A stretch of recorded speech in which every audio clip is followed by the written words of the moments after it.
Good morning, everyone. I'm Tracy Noah from the Marion Library Service. Welcome to our Library Through the Lens live webinar, part of our series of adult programs delivered differently. This morning, thanks to Fremantle Press, we welcome author Julie Sprigg as she discusses her unlikely journey from a farm in Western Australia to a university in Ethiopia and her inspiration for sharing her story. This morning, Julie will talk about her book, Small Steps, A Physio in Ethiopia, which is a story of hope and joy, friendship and love in Ethiopian physiotherapy clinics, university classrooms and convents. Please feel free at any time during the presentation to type questions you have for Julie into the Q&A or the chat feed on your screen, and I will ask these at the end of her talk. Now please sit back, grab a cuppa, and please welcome special guest Julie Sprigg.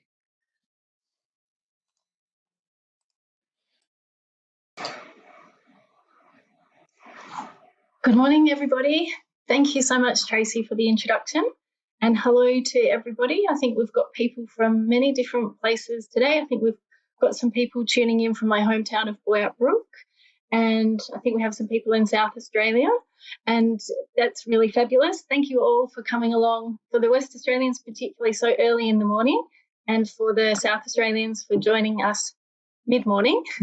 So it's a really great opportunity to have a chance to talk to you all about my book. And thank you, Tracy, for the introduction.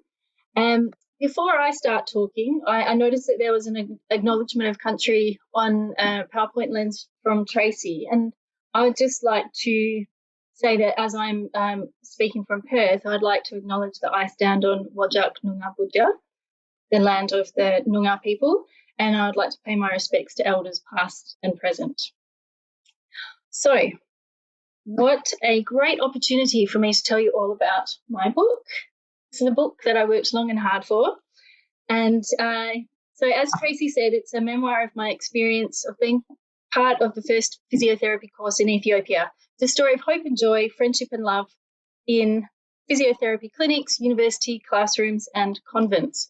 So I'm going to talk a little bit today about how it was that I came to be a teacher in Ethiopia's first physiotherapy course, and tell you a little bit about some of the narratives that I wove together in my book.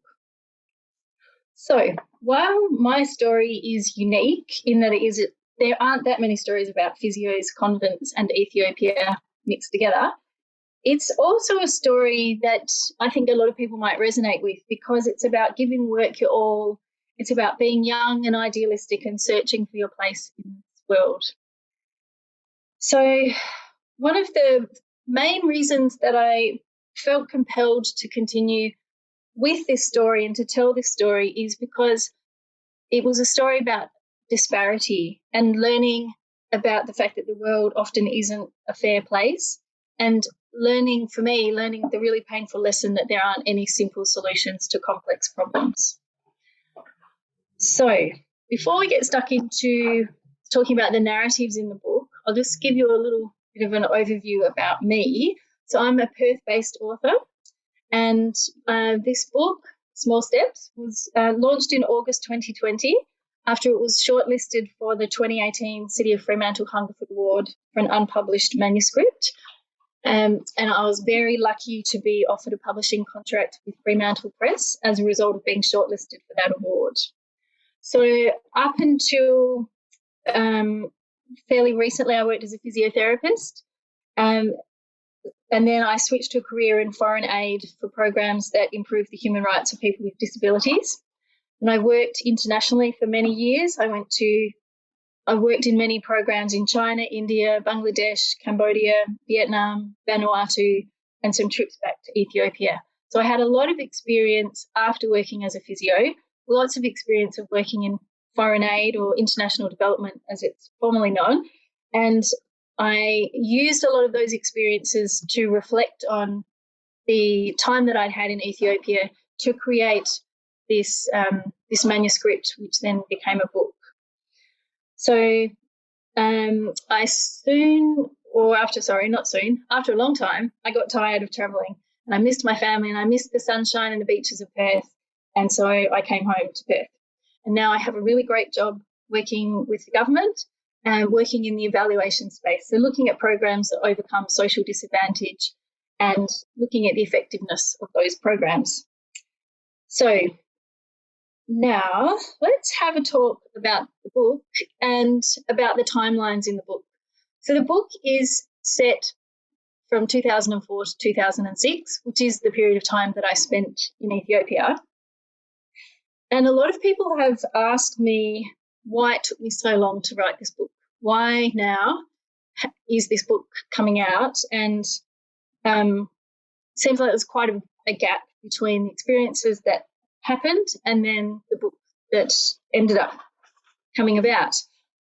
Well, it actually did take me 9 years to write this book, and I hope that this story might be somewhat inspiring for writers who are struggling along, feeling like they're never going to finish their book, because it does take a really, really long time to write a book, to get it to the level where you're ready to start sending it off for publication, submissions for publication and into competitions.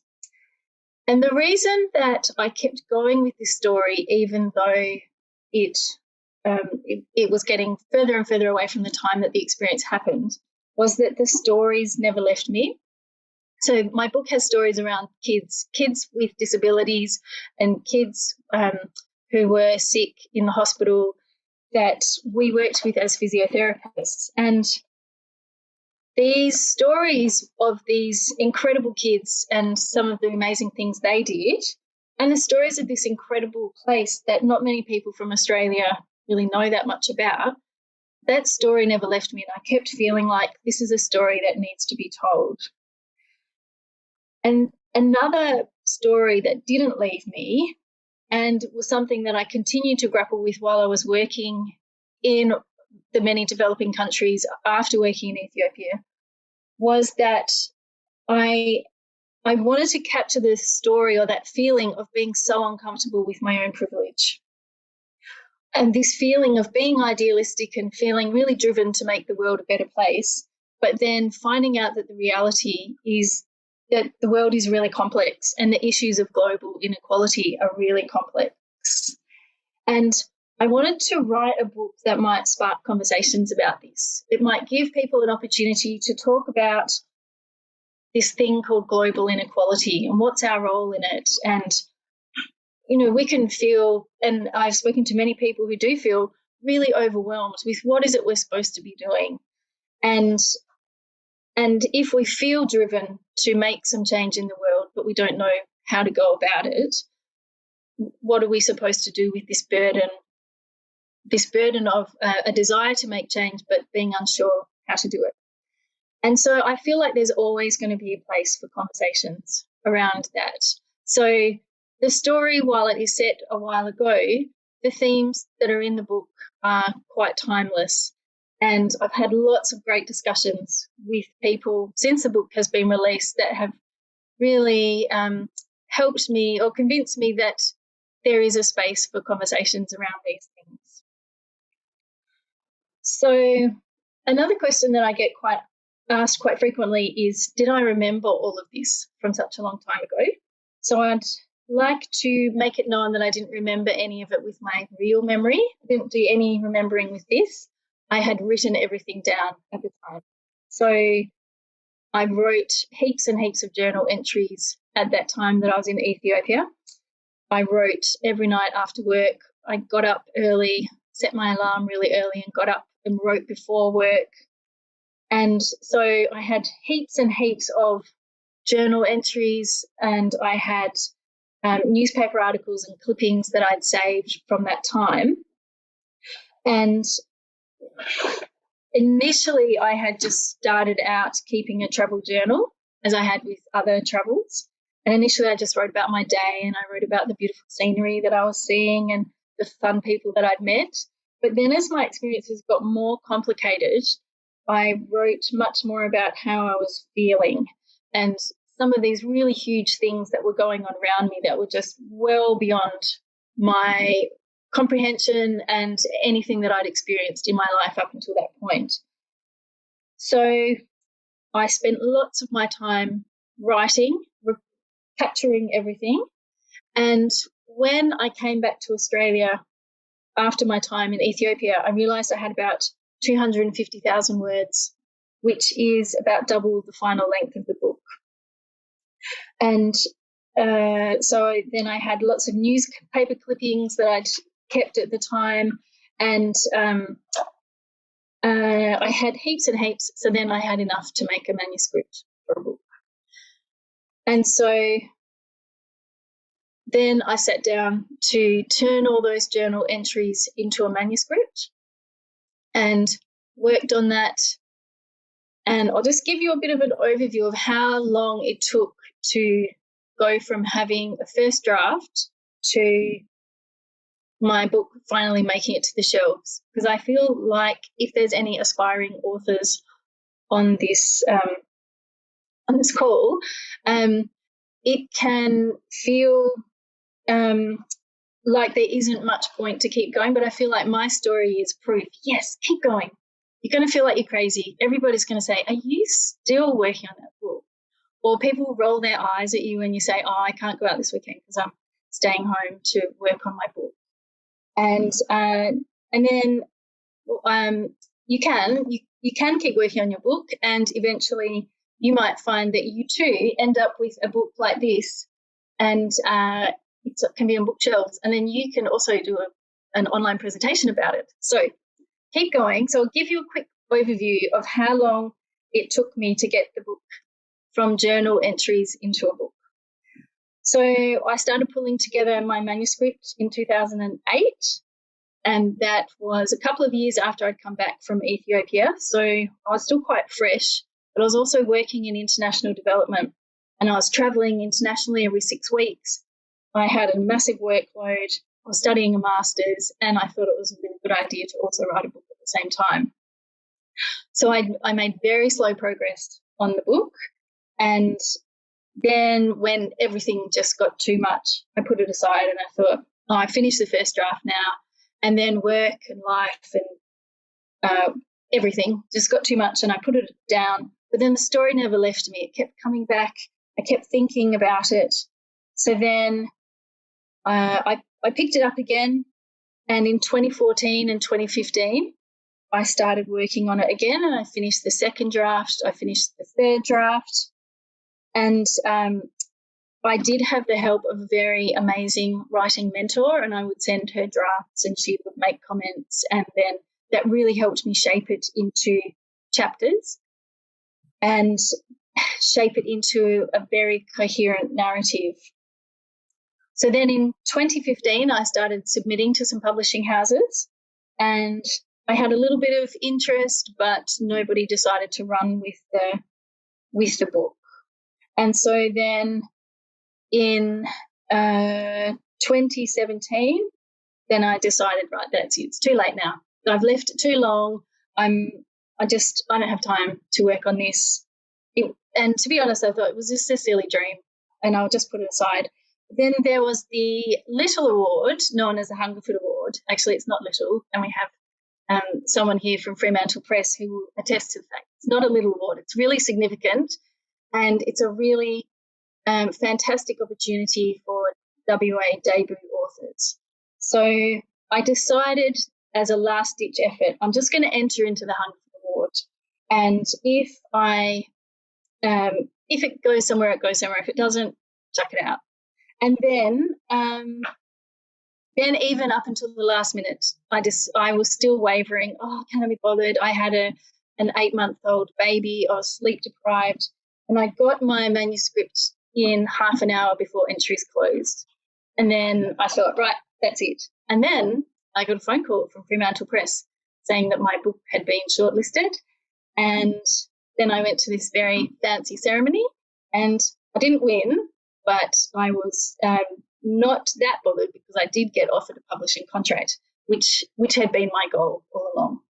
So here I am, and that was in 2018. And then my book was released in August 2020. So it's a very long journey, but that is how long it takes to get a book onto the shelves. Well, it's how long it took me to get a book onto the shelves. It doesn't take everybody that long, but I feel like it's a story that I wanted to spend a lot of time getting right, and I'm proud of the time and effort that I spent on refining it and making sure that it reflected the story that I wanted to tell. So let's have a quick talk about how a girl from country WA ends up as a university lecturer in Ethiopia. And I would describe that as a combination of a chance meeting, a life dream, being incredibly brave, and also being incredibly naive. So I grew up on a farm in Boyart Brook. I think there's some folk from Boyart Brook joining us on the call today. And when I was a kid on the farm, I always daydreamed, I'm going to go overseas, I'm going to see the world. And I did end up choosing physio, partly because in the brochure it said that physiotherapist skills are needed internationally. So I took myself off to uni. I studied physiotherapy. Then I worked various places. I worked in London like many people do. And then I came back to WA and I met an elderly nun, and she had just returned from working in Africa for 20 years. And we were both involved in some social justice causes, and we had lots of discussions, and I was a very impassioned young person with really idealistic views on how the world could be a much better place. And she said, oh, I think you might quite like to work with my sisters in Ethiopia. And I said, oh, I think I might. And so then I just bought a ticket and packed my backpack and went. I didn't do any more research. I didn't really think about it too much, maybe in case I changed my mind. I bought this, the Lonely Planet Guide to Ethiopia in Eritrea. And I also bought this, which was an Ethiopian Amharic phrase book, which turned out to be life-changing. And I nipped into Boffin's in the city, and I got this technical guide for how to speak Amharic, which is the official language of Ethiopia. Then I read a few chapters from the Lonely Planet, and then I thought, oh, right, good to go. So I jumped on a plane, and then there I was, living in a convent, realising, oh, wow, I'm living in a convent in Ethiopia, working in a clinic, and working with staff who, not many of them spoke very fluent English. And suddenly there was my life dream of working internationally had materialised. So the reason that I wanted to let you know a little bit about this phrase book is that it does get mentioned quite a bit in my book. And the experience of learning to speak Amharic was so fundamental to my experience of being in Ethiopia and working with kids and working with families there. And I wanted to share that the joy that comes with learning a new language and the humour that comes with when you inevitably get things wrong. And also those concepts or ideas that don't translate directly to English. And those concepts give us a different way of viewing the world when we realise there's words that we don't have, there's concepts or ideas that we don't have words for in English. So my book is actually centred around a lot of the Amharic language and a lot of the things that I learned as a result of learning this language. So learning the language forms the basis of some of the story, and I've also interwoven some other narratives into the book. So I've put together a PowerPoint presentation with some images which will sort of give a way of demonstrating some of the interwoven narratives that I have in my book. So I am going to share my screen with you now, and Tracy, please jump in if there's any technical issues. Let's see. So here's the PowerPoint presentation. So you should all be seeing a PowerPoint presentation and me in a little box up in the corner. If there's any issues, please send a comment through to Tracy. Right. Sorry, I forgot to put my keyboard here. Right, here we go. So here's me, newly arrived in Addis Ababa. And this is the first narrative that I've woven into my book, which is the narrative of my work as a physiotherapist. So here's me being enthusiastic. This was the first clinic that I worked in when I arrived at the convent in Addis. So this is in the mountainous outskirts of Addis Ababa. And you can see that the clinic is, it's made from an old shipping container. We had all our donated physio supplies in here. And here's one of my very first patients who had some issues with walking and balance. And this is a photo that was taken just a few weeks after I arrived, and I was really loving working as a physio there. The next photo is taken when I was working in Gondar, which is in the north of the country, and this is in a community-based rehabilitation program. And this is where my work was, going to visit kids in the community with the community-based rehab workers and doing some physiotherapy with the emphasis on helping those kids to have as much mobility as possible so that they could be included in society, so that they could go to school like their peers, that they could play with their friends and have a life that was similar to the rest of their friends. So you'll notice in both of these pictures that I've chosen ones where you can't really see the kids' faces. And you'll note that throughout this PowerPoint presentation, wherever there's people who are easily identifiable, I've had to crop them because I don't have any way of contacting people to request their permission to use their images in a public forum. So I did have lots of photos of me with smiling patients and co-workers, but I don't have their permission to share. So you'll note that a lot of the pictures are, they have less humans in them, in the pictures than I would otherwise have liked. So let's have a look now at, this is Gondar University Hospital. So in the book, there's a sequence of events that lead me to turning up to Gondar University Hospital and getting a job there as a lecturer as in the first physiotherapy course that had just started. And the reason that I wanted to write about my physiotherapy experience is that there's really, in all of my research, I couldn't find any other books about physiotherapists doing work. There's books about nurses and doctors and lawyers and police, but there's almost no books about physios. So I had a little bit of a thing of, come on, we need a book about physio. So that's why I really wanted to write about my experiences of working as a physio, because when I was a student, when I was in high school, I had a dream to work overseas, and this is the sort of story that I would love to read. So I'll show you some shots of what the physiotherapy department was like. So here was the physiotherapy office. That was the office at the time. It's since been replaced with a purpose-built, very large and spacious office, but that was our very cozy little office there that we shared with sometimes up to 10 people.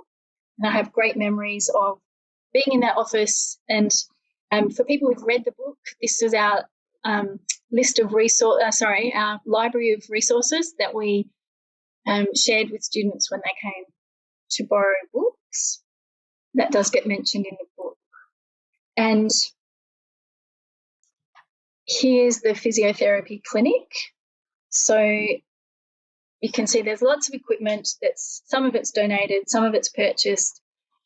It's not as well resourced as some of your more high-tech Australian clinics, but the great thing about physio is that it's such a hands-on profession, and so much of it is around understanding the human body and understanding biomechanics and motivations for movement, that the level of equipment is really, that was quite adequate in many places and in many cases for getting some of these kids who needed rehabilitation to get them moving and walking again. So here is the entrance to the hospital ward. So I also do talk quite a bit in the book about the entrance to the hospital ward. So I've included this picture for anybody who's read the book or anyone who's planning to, so you can visualise when we say the students are hanging around us, the outside of the ward, the entrance to the ward. That's what it looks like. And here is a shot of my day at work. This is going to visit outstation clinics, some of the spectacular scenery that we had to drive past on our way to getting to some of the clinics. And I've just included that so you can visualise it as well. And this one here I've included because this is me learning. So learning how to put plaster casts on a kid with clubfoot. And this was a massive learning curve for me because clubfoot in Australia is treated at birth, and there isn't the physiotherapy is all done in the immediate postnatal period, whereas over there the opportunity for treatment didn't come till much later. So this is a much older kid, and here I am learning how to apply plaster of Paris to hold the foot into the right position so that the clubfoot, the relevant tendons can be stretched and the clubfoot can heal into the right position.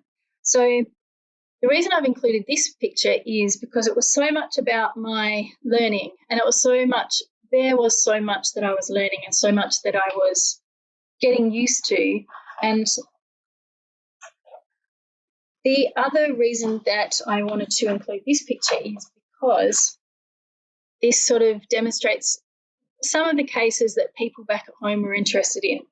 So while I was away, I was sending an email newsletter home to friends and family in Australia and in the US.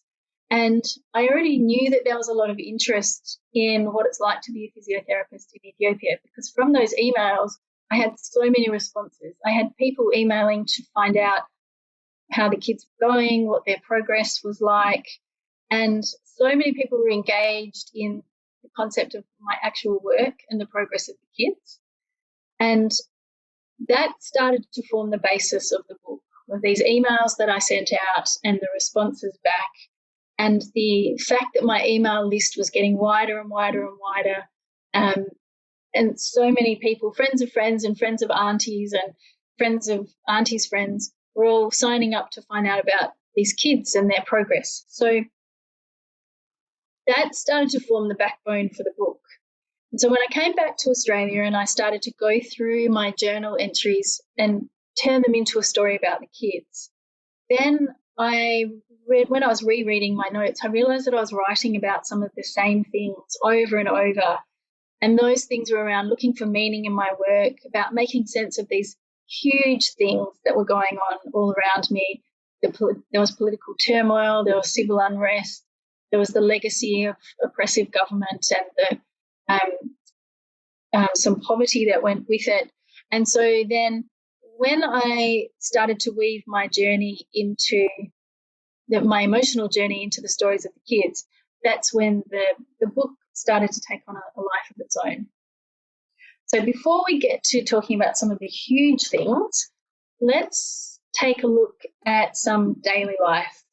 Now, I don't have any photos from daily life in the convent because all of the photos that I took were with the fun young nuns that I was always getting into trouble. And so I wasn't able to show you what life is like inside a convent. I'll leave it to you to guess whether or not it's fun. Actually, it turns out it's really fun. And this is one of the main characters in the book, but I can't show you her face. So this is Sister Omas, and she is a pivotal character in the book and was a really pivotal character in my life in understanding how I think about social justice issues, and she's had a profound influence on the choices that I've made. So I've had to include a stealth photo of Sister Omas, but this also, I like this picture because you can see just how lush and how verdant those areas were where when I was working with her, what that was like. So we're going to skip straight to daily life in Gondar. So this is where I was living for the majority of the time I was in Ethiopia and for the bulk of the book. So this is my house in Ethiopia, and I'm just going to include some fairly mundane and everyday life things because I really wanted to immerse the reader in a sense of what it's like to be working overseas, because I wanted to go for so long. And I've had so many discussions with people since the book has been published. And what we've seen is that people sort of fall into three camps. There's people who really wanted to do it but didn't get a chance to because life had different ideas for them. Or there are people who did go that had similar experiences elsewhere. Or there's people who think they would never like to do that, but they would like to enjoy an armchair journey and enjoy it vicariously. So I've tried in the story to really build a sense of that everyday life, a full immersive experience for the reader. So I'll give you some visual images to go along with that. So here's my walk to and from work. I got to walk past these beautiful hills along these roads to get to work every day. I got to walk past these lovely ladies every day, and they were sort of a sign of constancy. If cows were grazing in the roadside, then we knew everything was good. If they weren't, then perhaps there were other things going on. This is the grocery store in town that gets mentioned quite a bit. Every week we go into town and do our grocery shopping here, stocking up on all the essentials that we need. And this is the weekly fruit and veggie market where we would get our fresh fruit and veg, and would be very exciting. And I mentioned this in the book. If we ever saw these green veggies, because they were seasonal, they didn't come out very often, have to set our alarms and get up early and get to the market before it all sold out. So it was very exciting to get some leafy greens. And this was a part of that sort of weekly rhythm of work, and then weekends, grocery shopping, going to the fruit and veggie market. So I've really woven that in as one of the narratives to really get that sense of a day-to-day life. This is a gratuitously cute photo of Tara the dog. She writes a mention in the book. She's one of the characters, and she is the world's friendliest non-guarding guard dog. And I just wanted to include her because she's very cute, and so that you can visualise her when you're reading the book. And this is one of a picture of daily life on a home visit. We might have gone out to some villages. This was an area on the outskirts of town where we would go to do home visits, and some of our clients would be living in some of these houses in here. So as you can see, it's a bit more exciting than an everyday home visit in Perth might be. Here's the front of the university entrance. It was super convenient. If you needed to go out at lunchtime, you could easily get some bananas or peanuts or big bottles of water, and it was very friendly and easygoing way to get through the day. So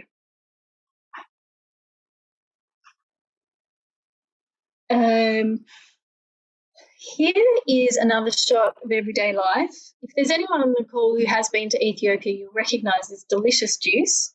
So things that we used to do on the weekends would be go for juice in a cafe, drink some of this delicious avocado, guava, papaya juice, and this drink is only found in Ethiopia and it's completely delicious.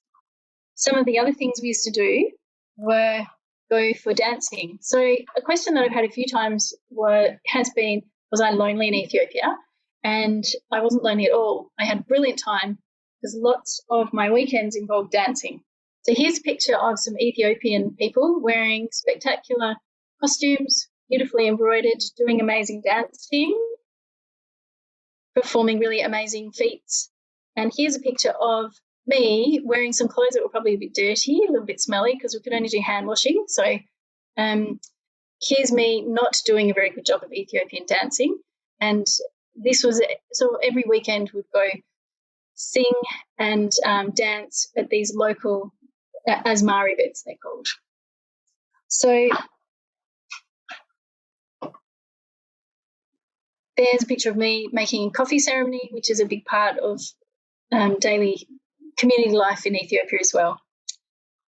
So that's the fun side of it. That was the really fantastic side of living as an expatriate in Ethiopia, having a great time, finding work really enjoyable, having a great circle of friends, drinking heaps of avocado juice, and drinking also a lot of beer as well. I'd like to let that be known, a lot of honey wine, and dancing my weekends away. But on the other side, there was some political turmoil going on. And I don't actually have any imagery to share with you, or I've chosen not to share any imagery about the narrative that I was weaving in around the political unrest and the violence in the streets. And I'll leave you to visualize that for yourself. There's already so many images to this effect, and there's already such a perception in the West of Ethiopia as being a place of famine, war, and conflict, and that's largely because of the effects of the 1980s. There was a very famous famine there, and the attention that was drawn to that by Bob Geldof and the Live Aid movement. So that was something I really grappled with in the story, was this bigger issue at play of putting into context all these historical events and current events, the political unrest that was threatening the future of the physiotherapy course, and this dawning awareness for me that the political turmoil was so inextricably linked with the socioeconomic conditions and some of the extreme injustices that we were seeing with some of the kids that we were treating. And so then I really had this tension of, how do I write a book that doesn't fall into this stereotypical narrative, but that reflects the truth of my experience there and these massive issues that I was grappling with. And I knew that there were so many people who were interested in the experiences of the kids and how the kids were progressing. And I also knew that there were people who were interested to know what global inequality looks like close up. We know it from reading things here or what we see on the news, but the opportunity to see that massive inequality and to reflect on what role I play in it as coming from a developed country and living this life of incredible privilege. And that's the story that I wanted to tell. That's the questions that I wanted to raise. And that is what leads me to my final narrative thread. And that is that narrative thread of coming to a sense of peace with these huge things going on around me, and grappling with the reality of how sometimes small steps seems to be the only way to make change, and sometimes small steps don't even make change. So I've included this image of Gondar Castle because this was a place that I went to sometimes when I just felt completely overwhelmed by everything. I could just take myself up. I could walk to a 400-year-old castle, which was amazing. And I could stand in this castle. I could stand at the parapets and I could look out over these beautiful patchwork hills of Gondar. And I took the time to feel grounded in history, because so much of the time that I spent in Ethiopia and the massive issues that I was grappling with were the result of very recent history, these last 60 years of Ethiopian history, whereas Ethiopian history spans millennia of amazing castles, amazing dynasties, people overthrowing thrones. And I was really grappling with these things that were really confronting me, but in the sense of this much longer story of Ethiopia and the issues and the ways that we understand Ethiopia in Australia, with that single narrative around deprivation, poverty, hunger and famine. Those are such a small part of Ethiopia's history. And being able to walk to a castle and stand there and feel this immense sense of history just really helped me to put into perspective some of the stories that I felt like I wanted to tell but wasn't quite sure how to represent them.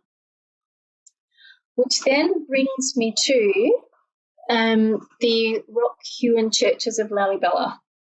And these are an amazing part of the Ethiopian heritage. They really are unique in all of the world. I know it to sound like a representative from the Ethiopian Tourism Association, but you really should go there because they're amazing and you really won't see anything like them anywhere else. Putting all that aside, visiting the interior of these churches that had remained timeless for centuries was another thing that the idea of really prompted me to write about the idea of religion. And one of the things that I wanted to write about was that felt so foundational to my story was my upbringing as a Catholic school kid. And there was such an emphasis from the nuns at school about bring your money for the missions and we'll send this off to places in the world that they're not so fortunate as us. And I wanted to write about those shaping forces of religion in my early years and shaping that idea that this world is unjust and that we do have a role to play and that we're supposed to contribute to that in some way. And then I was grappling, not coming to any answers, but having lots of questions. And then I would go to these magnificent churches and be in the presence of a language that's remained unchanged for 2,000 years and traditions, religious traditions that remained unchanged for 2,000 years. And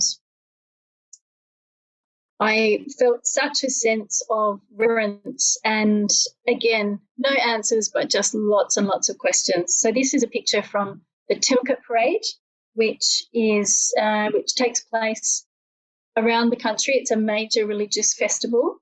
And I write about it in the book because there's such a sense in the book of religion shaping people's identity.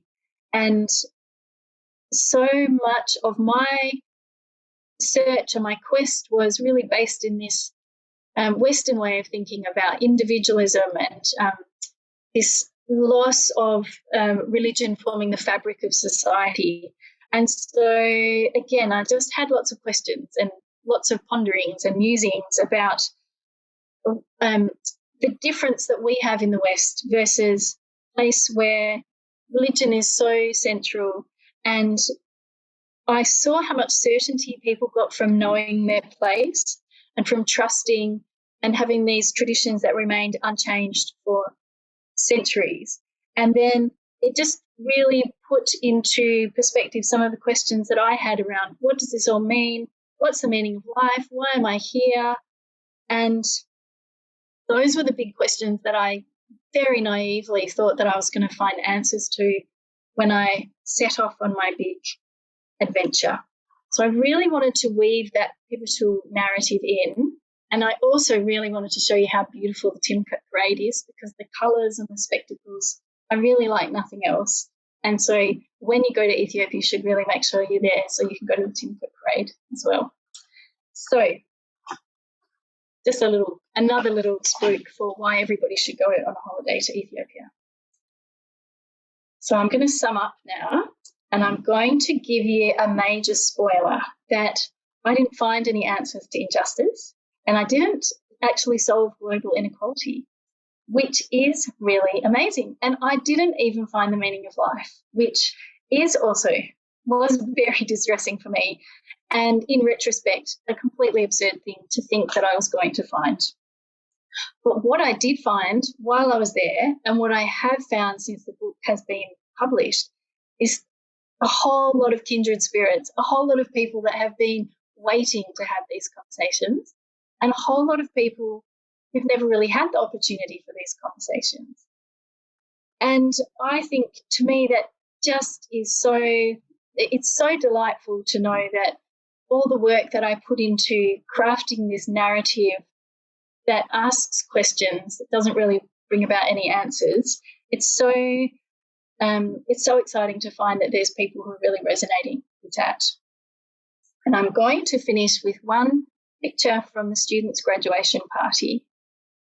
And this is the skeleton that the students used for their some of the students were there for 4 years, some for 3 years. 3 years of practicing with this skeleton in the classroom, learning their anatomy. And this is on the day of their graduation party. And the skeleton very kindly got all tizzied up for the event. And it was such a momentous occasion. And I mentioned the students' graduation party in the book because those students went on to form the first cohort of Ethiopian lecturers, and now there's a very well-established physiotherapy school. There's a Masters of Physiotherapy. There's more than 600 physios which have graduated from that course, and there's more every year. And that is something that I was a part of, and it really was just such a great adventure. And I am really delighted when I hear that people have read my book and they feel immersed in that adventure. And I'd be really delighted if you would like to read my book and be immersed in that adventure too. So let's open the floor to any questions now. I'll stop sharing my screen. Oh, before I stop sharing, here's my final slide. Next steps. What can you do if you are interested? So you can head on down to a bookshop and you'll find my book there. For the people in Boyart Brook, there are some copies of the book making their way to the tourist centre, the visitor centre, also known as the Tourist Bureau. I think it changed its name about 20 years ago, and most people still call it the Tourist Bureau. You can also buy the book online from any retailer, Dimmicks, Booktopia, Book Depository. You can buy the book online directly from the publisher, or if you go to my website, I've made it this way so it's easy to remember, juliesprigg.com, that'll click you through to a buy now page.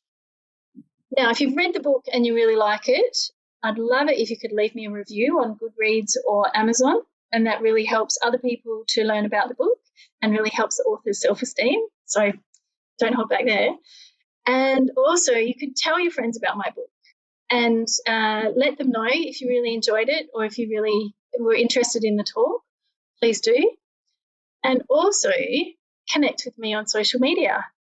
You can find me on Instagram, on Facebook, on Twitter, or you can send me an email. So let's see if any questions have come through to Tracy. I'll leave this up on the screen in case anybody wants to write down any details for those different social media handles. And let's see, Tracy, do we have any questions?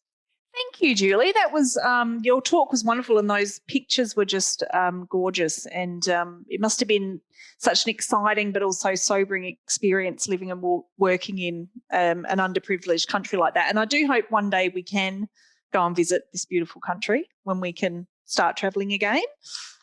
Yes, yeah, I should have mentioned that in the talk, that pending coronavirus restrictions lifting, Ethiopia is a great place to visit. But yes, obviously it's a long time in the future. When we can get back there, yep. So how did you choose what to include in your book from all of the probably, masses of research and experiences that you had while you were there? That's such a great question. And it was with great difficulty. So my issue was that I had way, way too much. And I had so many stories of cute kids and so many stories of kids, kids achieving incredible things. And so it was a process of whittling down draft after draft. So I started out with a very long draft and then ended up cutting things. And I ended up finding these narrative threads, and then anything that didn't push the narrative forward, anything that didn't drive the story forward, ended up getting chopped. And it was really difficult. Had to excise whole chapters, but I got there in the end. So, but it wasn't without a lot of pain and a lot of hours as well. Yeah, I bet you would have had so many experiences, it'd be hard to choose. And what was one of the most memorable moments of your time in Ethiopia? And was there any one person that you met that inspired you? Oh, some of my most memorable moments. Well, I think there's about 350 pages worth of my most memorable moments. It's really, really hard to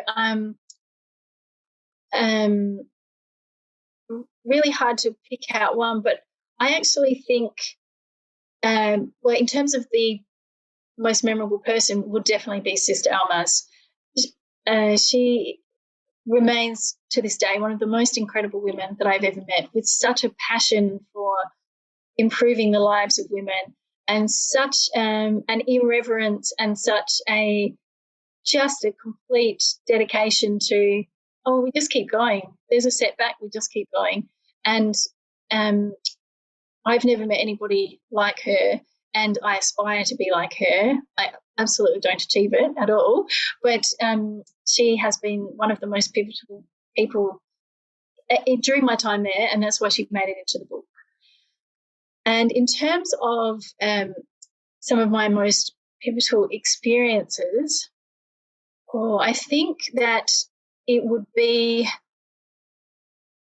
some of those experiences of arriving in a workplace and just being completely floored by cases that I'd never seen before, clinical skills that I didn't yet have, and being in an entirely new country and being completely unprepared for it. And that feeling of just having the rug pulled out from underneath my feet. I think those are some of the most memorable experiences. Great. And from the images you showed, the Ethiopian people certainly look like a positive and happy people despite their obvious hardships. Did you find that as well? Yes. Yeah. So much fun in Ethiopia. Obviously, it's difficult to generalise because it's about 100 million Ethiopian people. So there's obviously a range and a spectrum of temperaments, but culturally wise, there's a culture of having lots of fun and dancing, and so much fun, so much work, mucking around in the workplace and having jokes, and such a sense of community connectedness that perhaps we don't have in Australia. So it's very normal to nip over to your neighbour's house and stay there for an hour and have a cup of coffee, and or people were always inviting me over for dinner, neighbours over for dinner, and there was the idea that you couldn't leave until your stomach was completely full, and there were many times I'd have to unbutton my jeans because I'd eaten so much, because people would keep saying, eat more, and filling my plate. And it's an incredible culture of hospitality. Great. And just to finish off, because we are running out of time today, so will you write another book, maybe about your experience and life in foreign aid? Yeah, I would like to write another book, actually. What I'd really like is time. It's a bit of a at a premium at the moment, but I am chipping away very slowly, about a third of a way through the first draft of my next book, and we'll just see how long it takes me to write that book. But I do feel really inspired by how many people have been engaging in this story and how many people are interested in these conversations. And I do really feel like I have had some experiences that I would like to share, and hopefully have some more conversations around that as well. Great. Well, when you do get that book out, please feel free to come back and join us and share that with us as well, even if it is a few years down the track. Thanks, Tracy. That's okay. So thank you so much, Julie, for joining us this morning all the way from Western Australia and sharing your wonderful and inspiring story with us. And thanks for keep going with your book and persevering and telling the stories of these people of Ethiopia, and especially the kids. So it's been great having you with us this morning. As Julie said, and as is on the screen there, you can purchase her book via her website, juliesprigg.com, via the publisher, fremantlepress.com.au, or any local good local bookstore, and we do have plenty of copies in our libraries as well that you can borrow. And please keep following the Marion Library's Facebook page, City of Marion website, and check your inbox to be kept up to date on all of the upcoming Library Through the Lens presentations and workshops. We will be sharing Julie's talk this morning on our YouTube channel in a few weeks' time. So if you want to revisit that and tell others about the talk and share with them, it will be there in about a month. So please check that out. And if you haven't already registered, please join us on Tuesday, the 13th of April, as we welcome Melbourne-based illustrator Nash, as he talks about his hilarious and insightful debut book, Brings New Light to the Australian Immigrant Experience. So we hope you'll join us then. And thank you so much, Julie, for joining us this morning. Thank you, everybody, and for coming along. And thanks, Tracy, for having me. No problem. Thank you. Bye. Bye.